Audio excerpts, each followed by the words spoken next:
This is the HS175D RC quadcopter, and after 8 months of flying it on weekends and a few road trips, here's my straight talk review from real use, not spec sheets. I picked it up as a budget-friendly way to learn GPS drones without registering anything for casual flights, since it's under 250 grams. In my opinion, that lightweight, foldable design and the easy setup are what make it appealing at first glance.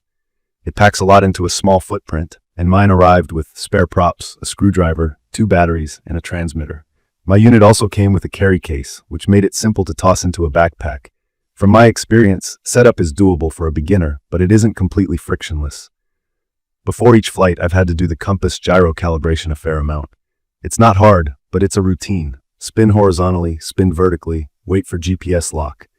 GPS lock can take a minute or two, depending on where I am. The drone uses a combination of GPS outdoors and an optical flow sensor, a tiny downward camera, to help it hold position when GPS is weak, like in a gym or under light cover.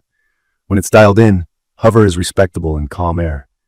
When calibration is off or the wind picks up, I've seen it drift 5 to 8 feet before it settles, which keeps me on my toes. Key features that mattered to me day to day were the brushless motors, GPS return to home, the tilt control for the camera on the transmitter, and the beginner mode geofence in the app. Brushless motors are the more durable style. They run cooler and last longer than brushed. Mine have survived a couple of clumsy landings without any weird noises or startup issues. Return to home has triggered a few times on purpose, and once when I lost video signal, it climbed, came back, and landed within a few feet of the takeoff point. That gave me confidence to push a bit farther, though I still keep it within line of sight. The lens tilt buttons on the front of the controller are simple and make mid-flight framing easier. I adjust from straight ahead to straight down smoothly. Beginner mode caps height and distance, which is perfect for first flights and crowded parks. Let me talk about the camera because this is where expectations matter. Marketing says 4K, and it does shoot still photos at a high resolution. Video, though, records up to 2.7K to the microSD card and lower to the phone over Wi-Fi. There's no gimbal, no physical stabilizer, so the camera is fixed to the body. That means every gust and stick input shows up in your footage. If you're hovering in completely calm air, you can get passable clips for memory's sake. Once you start moving or the breeze kicks in, the horizon tilts, micro shakes appear, and the footage looks jittery. I tried slow, gentle moves and still had a wobbly look on breezy days. If smooth cinematic content is your goal, a gimbal-equipped drone is the upgrade path. I learned that fast, and it's been a useful lesson. Flight performance in calm conditions is where the HS175D is most fun. It's responsive to sticks, it holds altitude, and it's fast enough to be engaging without feeling twitchy. I fly in open fields early mornings or late afternoons when the wind is low. On breezier days, the lightweight frame works against it. I've had moments where it pushed downwind and took a few seconds to fight back, which is unnerving if you're close to trees or water. I treat any forecast above a light breeze as a no-fly day with this drone. That's not a knock unique to this model. Sub 250 grams drones just don't have the mass to punch through gusts like heavier rigs. The app, HS V5, is serviceable. It shows live video, map position, height, distance, and battery status. It also walks you through calibration and unlocks features like waypoints, circle fly, headless mode, and follow me. Headless mode is a beginner option that makes forward always move away from you, no matter the drone's orientation. Handy when you're learning. Waypoints are fun. You tap points on the screen, and it flies the pattern.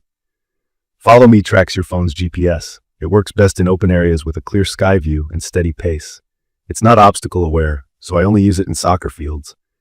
The app can feel clunky at times, especially on my Android phone, with occasional lag in the FPV feed. I've had fewer hiccups when I keep the phone in airplane mode with only Wi-Fi on. On range and signal, the control link is advertised to reach up to about 500 meters and the FPV video a bit less. In the real world, open field, phone in airplane mode, I usually see stable video under 150 to 200 meters, and the control link feels good to around 250 to 300 meters.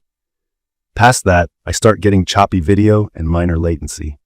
I don't chase range on this drone. I prioritize a clean return to home and keep it where I'm comfortable. Line of sight is non-negotiable for me. Batteries have been a bright spot. Each one has given me around 20 to 23 minutes per flight on mild days, less in wind. With 2 included batteries, I typically get close to 40 to 45 minutes of airtime per outing. Charging each battery takes about 2.5 hours, so I top off the night before. After 8 months, Both packs still balance charge fine and hold their time well. I rotate them evenly and store them half-charged if I won't fly for a couple weeks. Props are easy to swap. I've changed two after a rough landing and didn't need to do anything fancy, just the included screwdriver. Durability has been better than I expected for the price. The arms lock firmly, the folding hinges haven't loosened, and the shell has only minor scuffs. I do wish the landing pads had a bit more shock absorption. I've learned to land as gently as possible on smooth surfaces. I also make sure to let the motors cool a minute between back-to-back flights. It's a habit that seems to help everything last longer. Who is this for?